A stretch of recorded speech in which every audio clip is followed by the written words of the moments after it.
to everyone who pulled together to get through yesterday and to continue on today and the days ahead. First, that starts with our police officers. Chief, to you and your entire team, thank you all very much. In particular, thank you to Officer Wilt, Officer Galloway, who were two of the first officers to arrive on the scene to confront the assailant and to save lives. You and all of the colleagues at LMPD were true heroes yesterday and every day.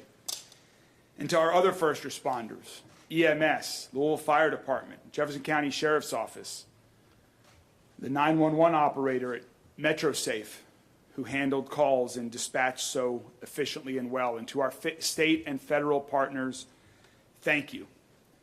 And also a special thanks to Dr. Smith, to you and all of your colleagues at the University of Louisville Hospital. Thank you for saving lives yesterday and for saving lives every day.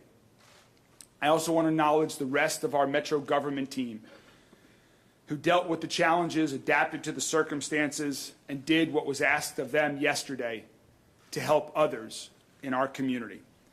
Thank you for embodying the best of public service.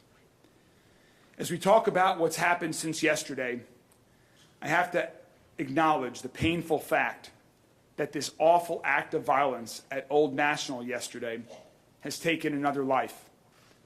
Late yesterday, we learned that Deanna Eckert passed. She was 57 years old. She was an employee of Old National Bank. I knew Deanna also. Deanna was a very kind and a very thoughtful person. She was a wonderful woman who will be missed. Her death means another family in mourning and adds yet another layer of tragedy to this moment. I want to briefly read a statement from Old National Bank CEO Jim Ryan, who has asked me to read this on behalf of him and his colleagues at Old National.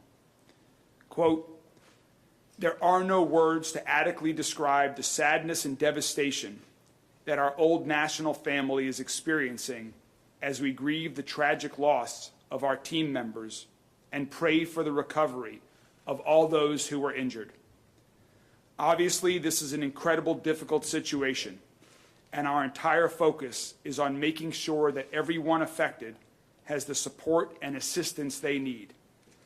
On behalf of everyone at Old National, I also want to acknowledge and thank Louisville law enforcement, the medical community, and state and local officials for their incredible response to this tragedy. And finally, we ask you to please continue to pray for all those affected." Again, that was Old National CEO Jim Ryan. Our thoughts are with the families who've lost loved ones, and we're also thinking and praying for the people who were injured in this attack, including our police officers. So for an update on their condition, I first would like to welcome Dr. Jason Smith, Chief Medical Officer at U of L Health. Dr. Smith? Thank you, Mayor. So from U of L Health and U of L Hospital, I want to send my prayers and thoughts out to all the families that were affected yesterday, both those we treated and unfortunately those we did not. An update from us, we still have 4 patients in the hospital. 2 remain in the ICU. Officer Wilkes still remains in critical condition, but we have been able to upgrade our other patient in the ICU to stable condition. The other 2 remain in the hospital being treated for non-life-threatening injuries. I want to thank my team, again, the emergency department, physicians and nurses, my trauma team at U of L Health, and all those that supported us yesterday. I also want to send a thank you to the American Red Cross. We used 170 units of blood yesterday to treat these victims, which far outstrips our hospital capacity, and their ability to get us that blood to save those lives helped save those lives. So I want to thank them for that. I'll be happy to take questions at the end of the press conference. Thank you. Thank you, Dr. Smith. Now for a brief update on some information about things that we've learned about the events and the assailant yesterday. I'd like to call on our Chief of Police, Jacquelyn Gwinn-Villaroel. Chief. To the mayor and everyone who is in attendance on today, we have learned that the suspect in this incident was a current employee with Old National Bank. We have also learned that he purchased the weapon used in this tragic incident on yesterday, on April the 4th. He purchased the weapon legally from one of the local dealerships here in Louisville.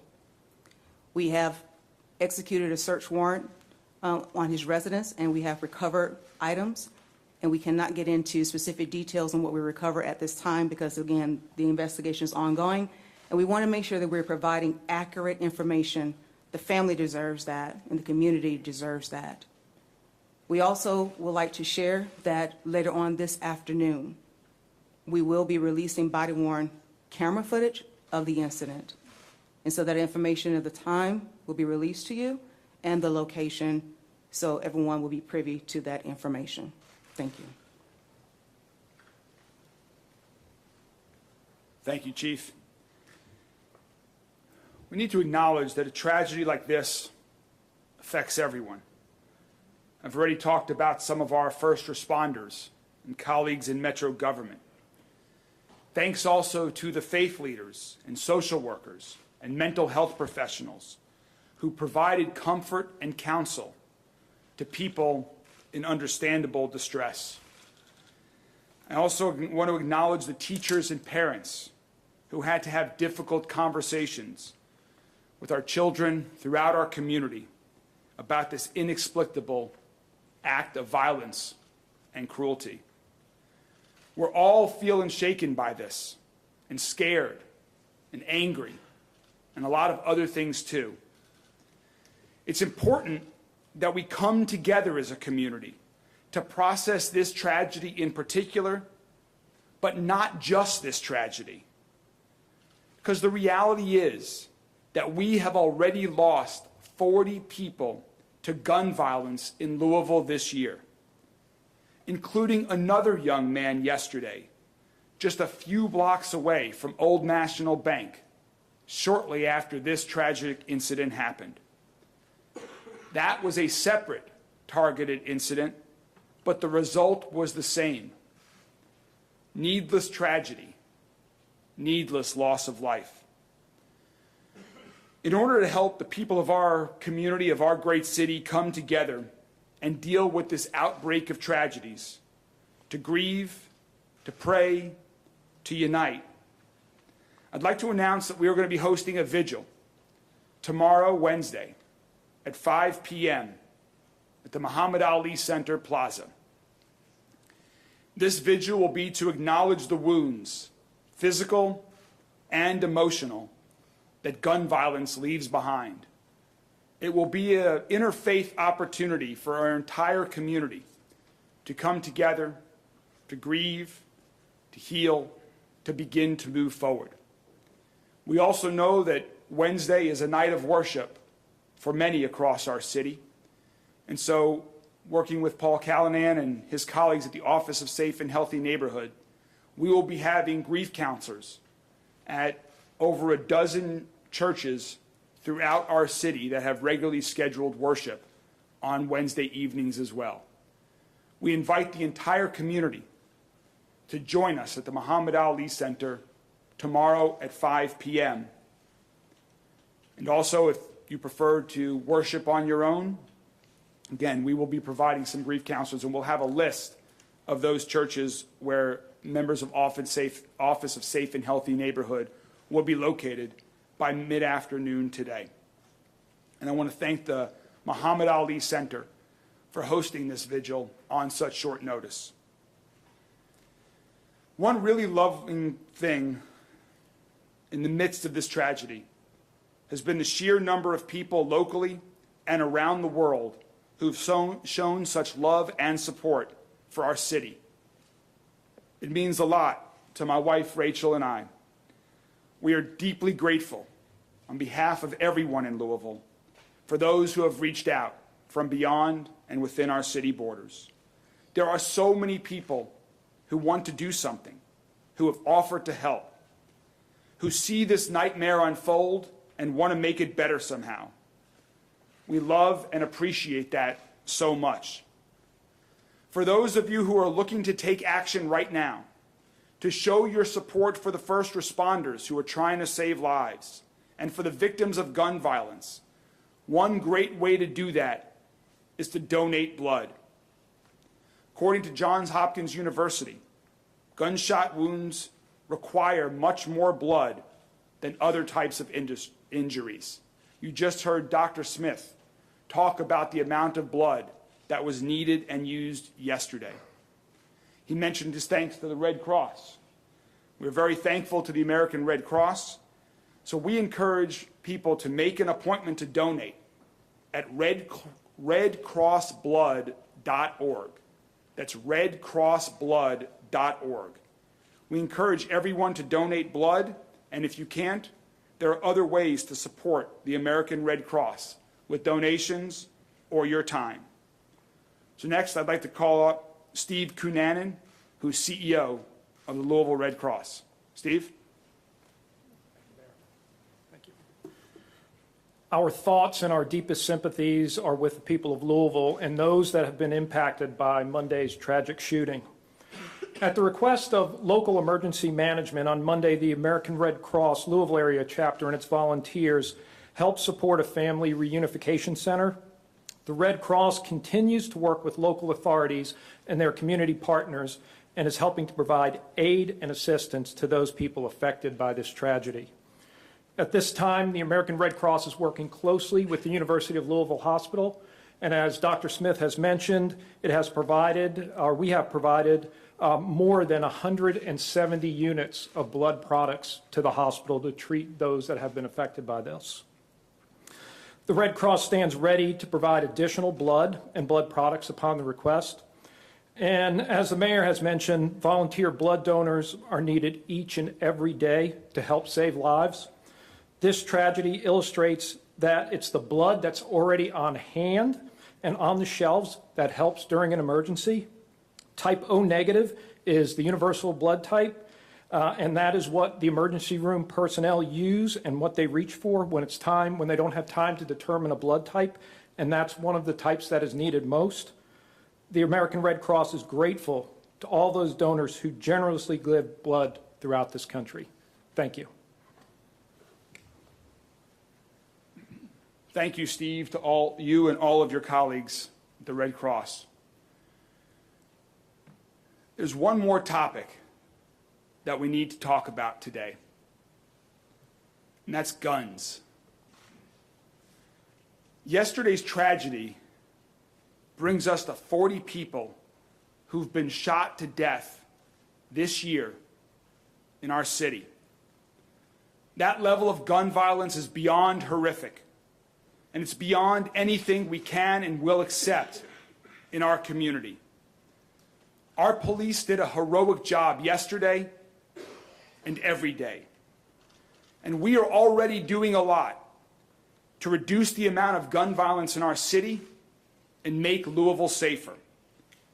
We're investing in neighborhoods and in people who have been overlooked for generations, so every child has an opportunity to succeed and pursue their hopes and dreams. We're going to invest more in mental health care. We're working to make universal pre-K a reality. Workforce development initiatives for young and older adults alike. These are all important. These are all also long-term solutions. We have to take action now. We need short-term action to end this gun violence epidemic now, so fewer people die on our streets and in our banks and in our schools and in our churches. And for that, we need help. We need help from our friends in Frankfurt and help from our friends in Washington, D.C. This isn't about partisan politics. This is about life and death. This is about preventing tragedies. You may think this will never happen to you, never happened to any of your friends or loved ones. I used to think that. The sad truth is that now no one in our city, no one in our state, no one in our country has that luxury anymore. Last year, I survived a workplace shooting. And now yesterday, I've lost a very close friend in another workplace shooting. 5 more families have lost a loved one. It has happened in Louisville. It could happen in Paducah, in Pikeville, or in Covington. This is happening in America everywhere and will keep happening until we say enough and take meaningful action. Congressman McGarvey will talk about some things at the federal level. So I'll address what we can do at the state level. I have 2 requests today for every Kentucky state senator and every Kentucky state representative who wants to join me in reducing the amount of gun violence in Louisville. First, if you support police officers like Officer Wilt and Officer Galloway, who heroically ran into a barrage of fire from a waiting assailant with an assault rifle, if you support local decision-making to address local issues, if you want to help our state's largest city thrive, please give Louisville the autonomy to deal with our unique gun violence epidemic. Let us, the people of Louisville, make our own choices about how we reduce gun violence in our city. Other communities should be able to make the policies that work for them. Let us implement policies that work for us.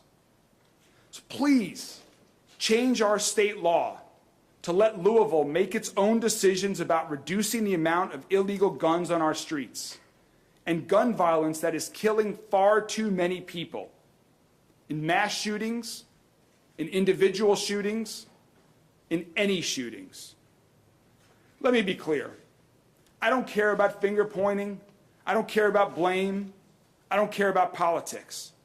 I'm only interested in working together with our state legislators to take meaningful action, to save lives, to prevent more tragic injuries and more death. Arguing is not a strategy. Doing nothing is not a strategy. It's not a solution. The second thing, and to those in the national media that are joining us here today, this may be even more shocking than it is to those of us locally who know this and are dealing with this. But under current Kentucky law, the assault rifle that was used to murder 5 of our neighbors and shoot at rescuing police officers will one day be auctioned off. Think about that. That murder weapon will be back on the streets one day under Kentucky's current law. My administration has already taken action to remove the firing pin before turning confiscated guns over to the state, because that's all that the current law allows us to do. That's not enough. It's time to change this law and let us destroy illegal guns and destroy the guns that have been used to kill our friends and kill our neighbors. I know every member of the state legislature, like everyone else in our state and in our country, is horrified by what we saw yesterday, by what we see in other cities around the country. None of us wants this to happen again. None of us wants this to happen in our neighborhood, but it will keep happening. That's why we have to do more than what we've already done. Let's change the state laws that would make me a criminal for trying too hard to stop the real evil criminals who are taking other people's lives and who are eager to make a spectacle of mass murder. The laws we have now are enabling violence and murder. It's time to change those laws to save lives and keep our people safe. To those in the Kentucky State Legislature, let's work together. I look forward to working with you on this. Now, I'd like to welcome Congressman Morgan McGarvey.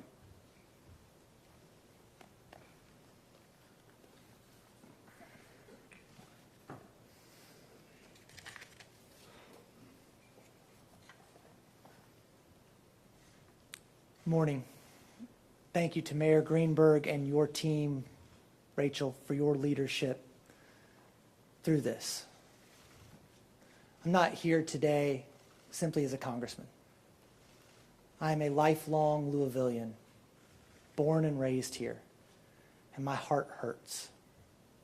I got the call yesterday when I was in Washington, D.C., and we didn't know exactly what had happened yet, but you got that feeling of dread, that something's wrong.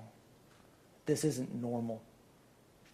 And then more information starts coming out. And the heartbreak begins.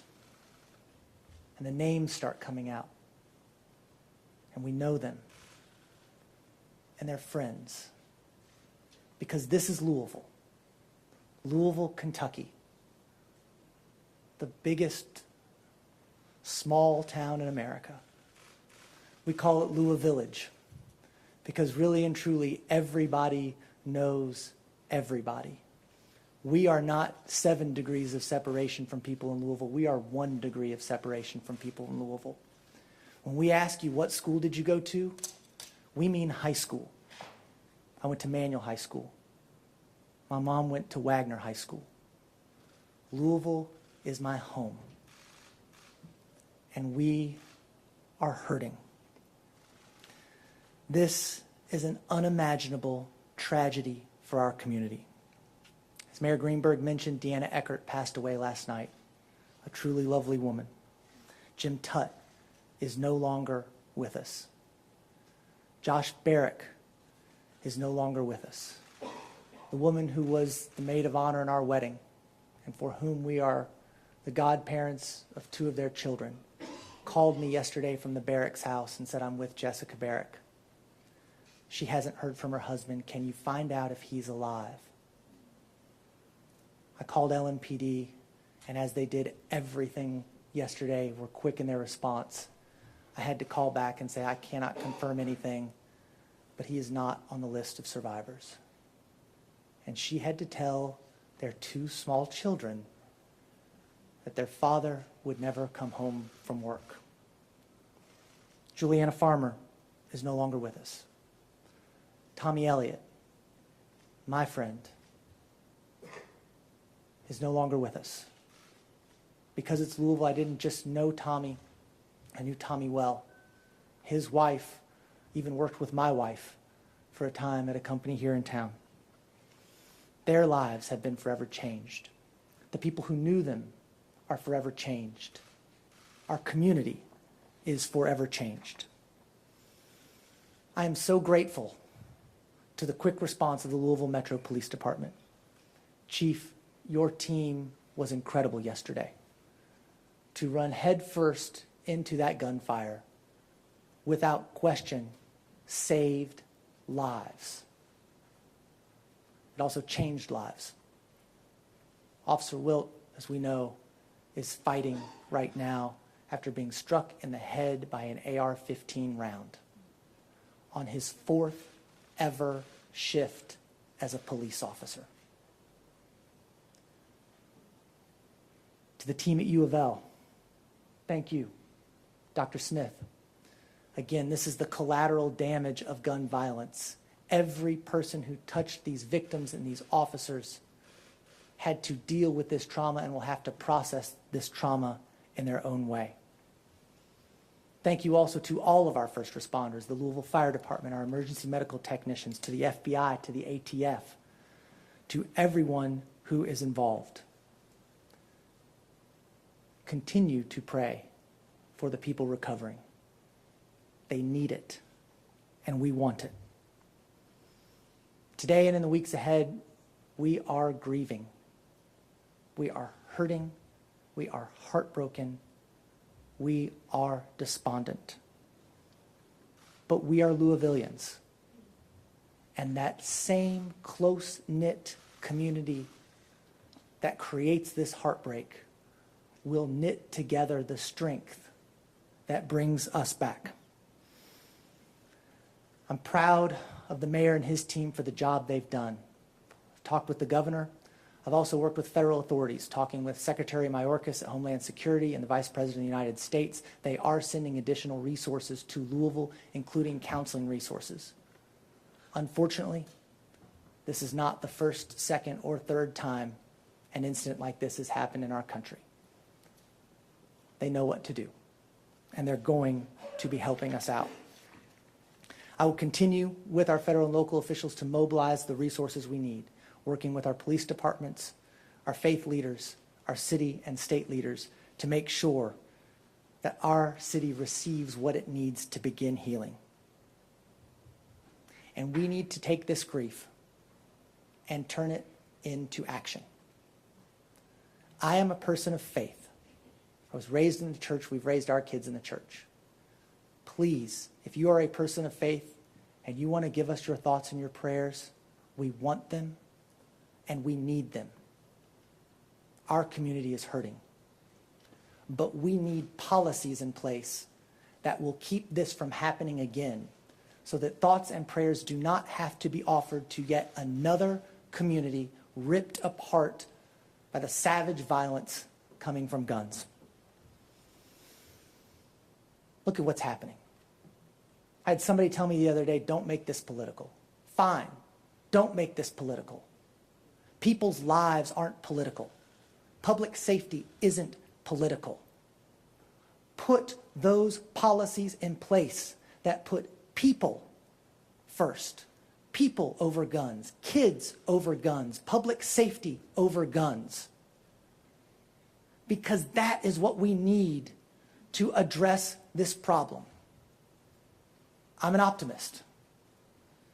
Maybe to be a Democrat in Kentucky, you have to be. But I have seen us come together in the state legislature where I served before being elected to Congress, working with some of my conservative colleagues to introduce crisis aversion rights retention laws that would help temporarily remove firearms from people in crisis. This investigation is dynamic, it is ongoing. But we know this shooter purchased an AR-15 rifle on April 4th. We know he left a note. We know he texted or called at least one person to let them know he was suicidal and contemplating harm. But we don't have the tools on the books to deal with someone who is an imminent danger to themselves or to others. We can do this. We can come together at the federal level, working with each other to solve this problem, which is impacting all of us in a uniquely American way, and get universal background checks so that people who shouldn't have a gun can't buy one. That we are taking weapons of war off of our streets. That we are helping people who are in crisis. That is not a political issue, but it becomes one when Kentucky Republicans would rather ban books and pronouns and then make Kentucky a sanctuary state for weapons. We are hurting. And no matter what policy we pass, no, it will not bring back these people. This will not bring back our friends, our neighbors, and our loved ones. We will continue to get the resources for our community that we need. And we will continue to work to make sure that we have the policies in place that keep other families, other loved ones, other kids from going through this tragedy again.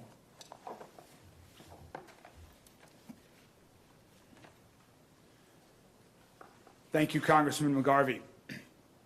Dr. Smith, the chief, Congressman, myself, we're available to take some questions from the media, and because we have many people joining us that we don't typically see, if you could please just let us know what your outlet is as we call on you. Yes. Sir, I'm from CNN, Mark Morales. If you could speak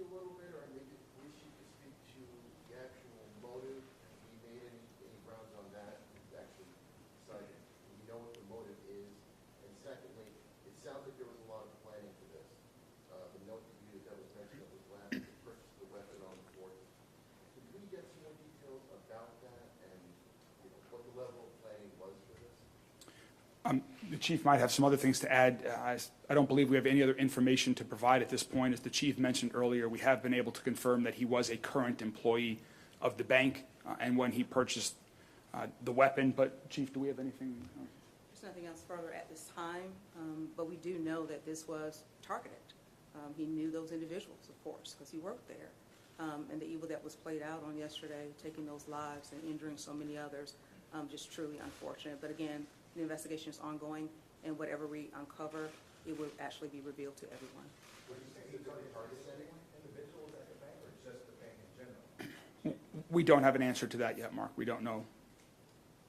We just know what the results are, and we will certainly continue that as part of the investigation.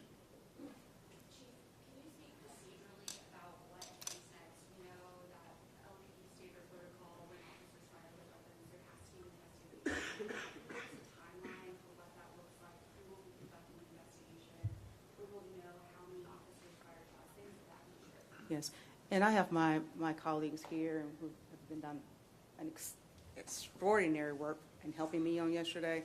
So I would like to highlight Lieutenant Colonel Kroll come up and just share, because he's over the investigation, and I think it's appropriate for him to give that. Thank you. So at this point, because of the complexity of the scene, we made the determination yesterday to segment the internal shooting where between the shooter and the employees to a homicide investigation, and then the public integrity unit will be the external shooting incident, which was between the suspect and the officers.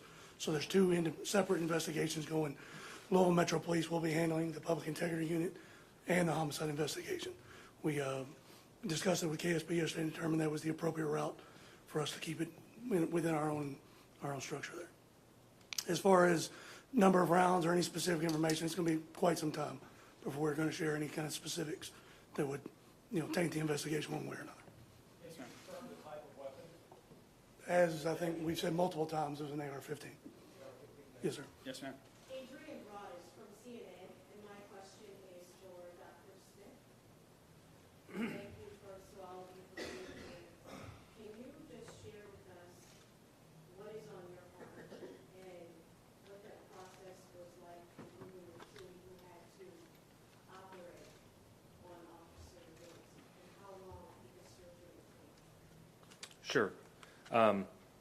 Well, I won't get into too many specifics about the patients we're currently caring for. We did operate on 3 of them yesterday that required emergency operations. My team were absolute professionals. We trained for this. It's very difficult to be able to process what's going on during that time. And so the training that we do with our emergency department nurses and physicians, our surgical services, our trauma teams, the blood bank, all of that makes a huge difference in being able to save those lives, because we have to act quickly. But I'll be honest, caring for 3 shooting victims, plus the other that came in, is not an infrequent day for us. And the events surrounding this made this obviously much more difficult. But to be honest with you, we barely had to adjust our operating room schedule to be able to do this. That's how frequent we are having to deal with gun violence in our community. I'll tell you personally, I'm weary. I've been in Louisville for 15 years, all of it at University Hospital. For 15 years, I've cared for victims of violence and gunshot wounds. And people say I'm tired, but I'll be answered. It's more than tired. I'm weary. There's only so many times you can walk into a room and tell someone they're not coming home tomorrow. And it just breaks your heart. When you hear someone screaming, "Mommy," or "Daddy," it just becomes too hard day in and day out to be able to do that. Now, my team is fantastic. They're absolute professionals and they're wonderful. But sooner or later, it catches up to everybody. You just can't keep doing what we're doing, because you just can't keep seeing these lives lost. You can't keep seeing all the people with these horrific injuries coming through the door without doing something to try and help them. And I don't know what the answers are. I'm a doctor. I don't know what the answers are. But to everyone who helps make policy, both at state, city, federal, I would simply ask you to do something. because doing nothing, which is what we've been doing, is not working. We have to do something, because this is just getting out of hand across our city and across this great nation of ours. Sorry.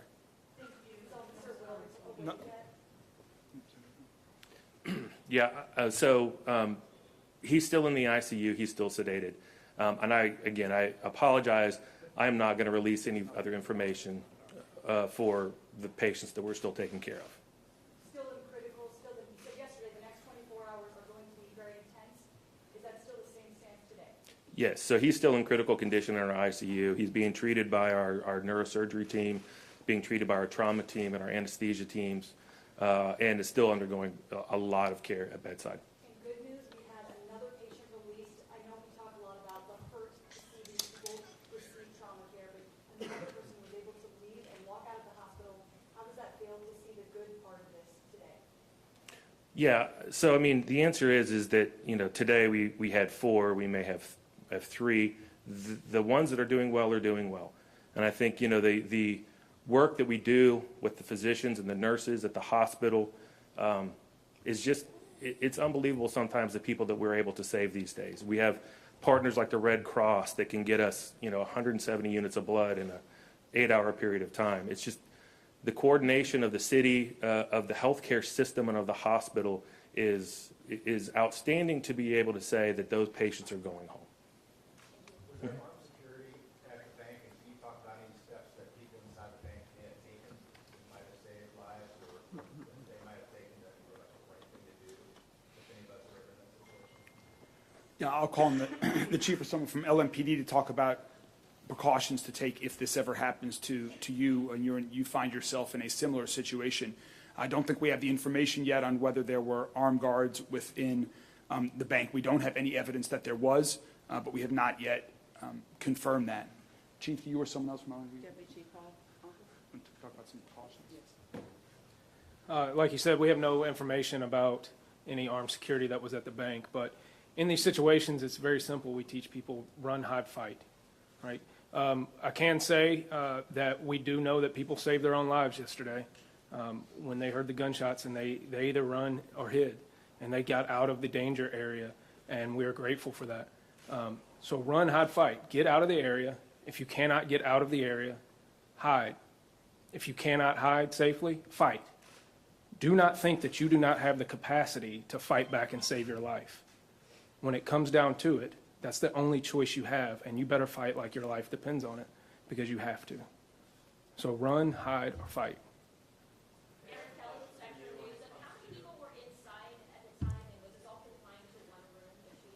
We don't have an exact number of people who were in the building or in the shooting yet. The shooting took place on the first floor, which is slightly elevated from the sidewalk because of the grade there. There were other people in the buildings. LMPD did clear the entire building in a very safe and rapid manner, so there were many other people in the building. We don't have those exact numbers yet. Yes. Question for the chief regarding Officer Will. Officer Galloway was also mentioned, first of all. Is that his field training officer? That is correct.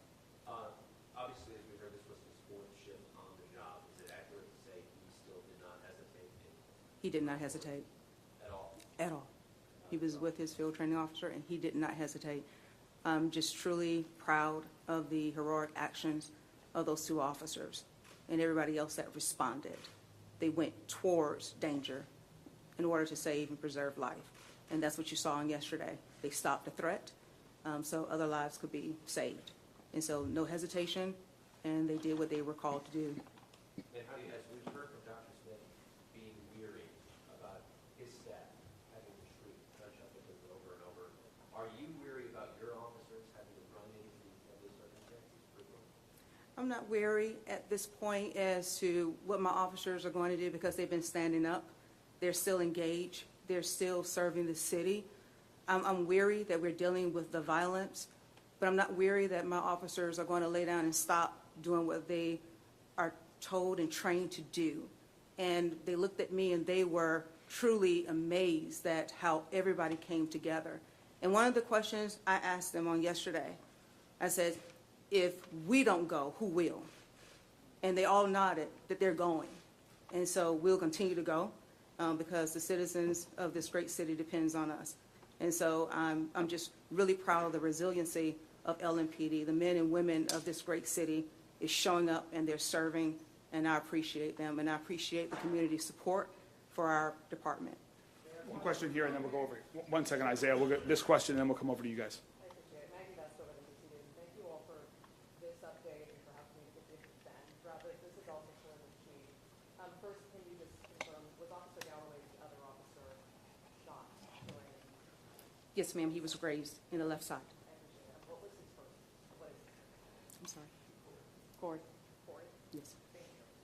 Can you also speak to any potential history of red flags that may have existed with the suspect? You've heard about possible voicemail via dispatch audio. I assume spoke to his family at this point. And we've heard about a possible history of mental health issues. So just any kind of context you can give about what may have led up to this, what you know now.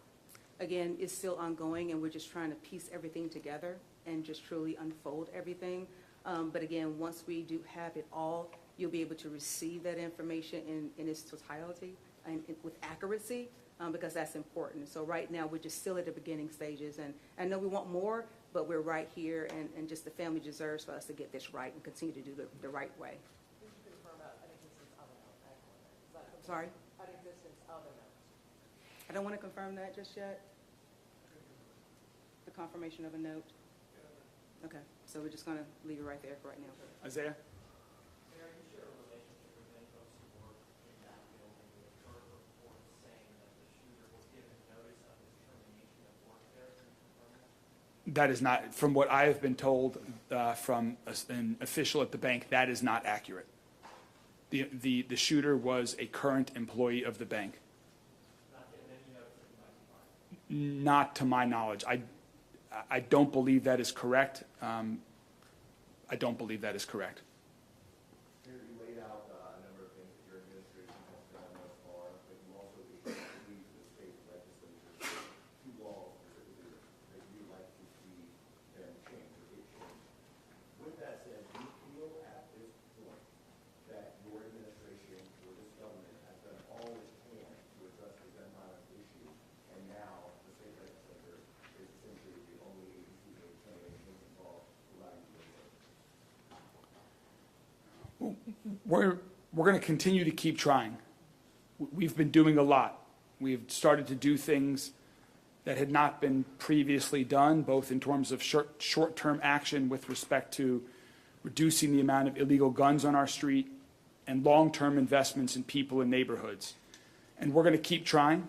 We're working with our partners on the Metro Council, who I know are very supportive of a lot of what we're talking about here, because like me, they care about our city today and they care about our city tomorrow. But one way we can do more is with the help of the state legislators.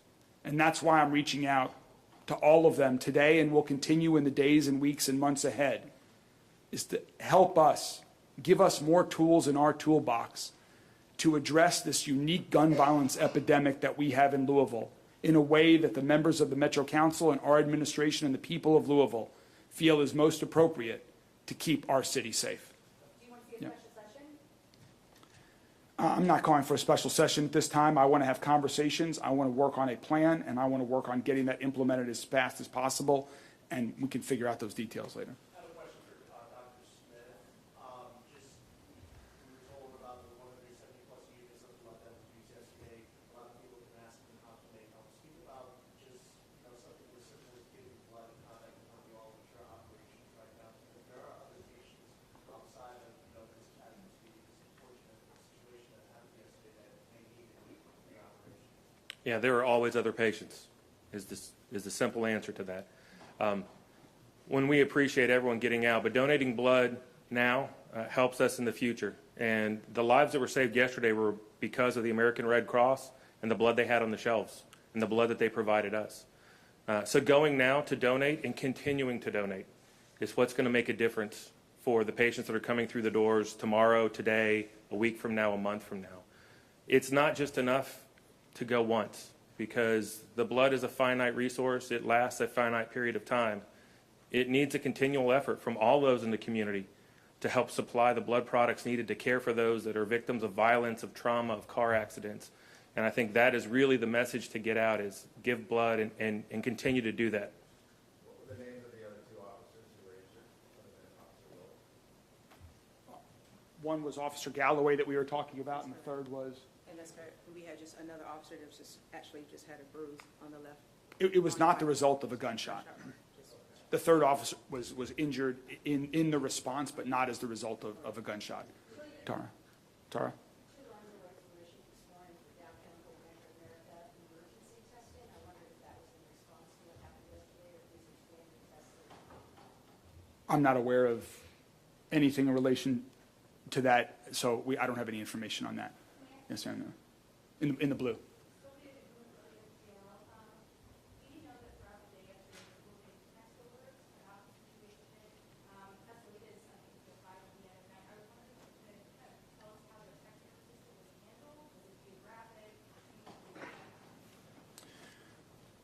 The most important thing in the immediate aftermath, in the minutes after that, was to ensure that our officers could respond, and that they could respond initially to the scene as they did, and then to secure the scene and start ensuring that there was access to the hospitals for the victims, and to get support to the victims who were there.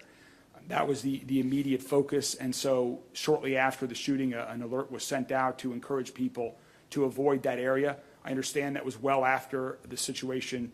The immediate danger had been addressed and neutralized, but we still wanted to keep people away from that officer.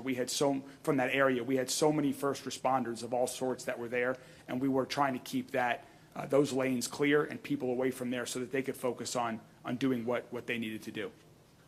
Yes. Not at this time.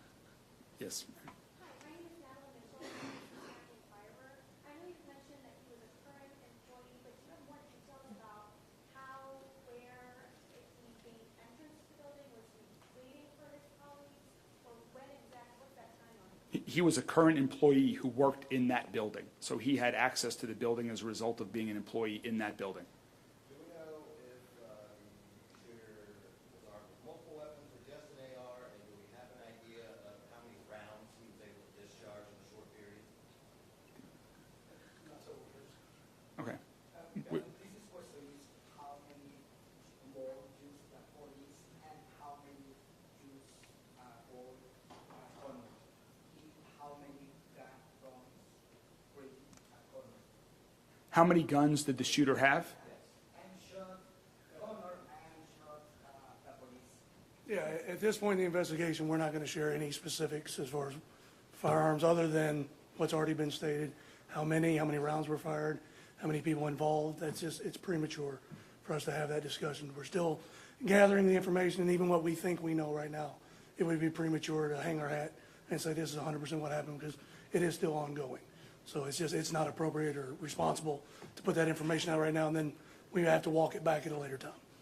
We have time for a couple more from folks that have not asked the question so far. Would you be releasing the name of the officer who shot Connor, and would you be releasing any information on the time from when the shooting happened to the time that he was taken down by the officer? Will we know any more details? Well, it was just, as we mentioned yesterday, I mean, it was just a matter of minutes. I believe that the 911 call came in at 8:38, and we were on scene at 8:41, and we were on. 3 minutes from start to finish as far as when he began. Then we were notified 3 minutes after that, and then we responded 3 minutes after that, and then within. Yes, stand by the mic. Say that again. And we will get into more detail with this when we go through the videos this afternoon. But it's about a 9-minute span from the time he begins his assault. And then a few minutes after that, before we get the first call on it, 3 minutes after that when we respond to the scene, and then about 3 minutes after we respond, the subject is neutralized. We've said multiple times, it's Officer Galloway.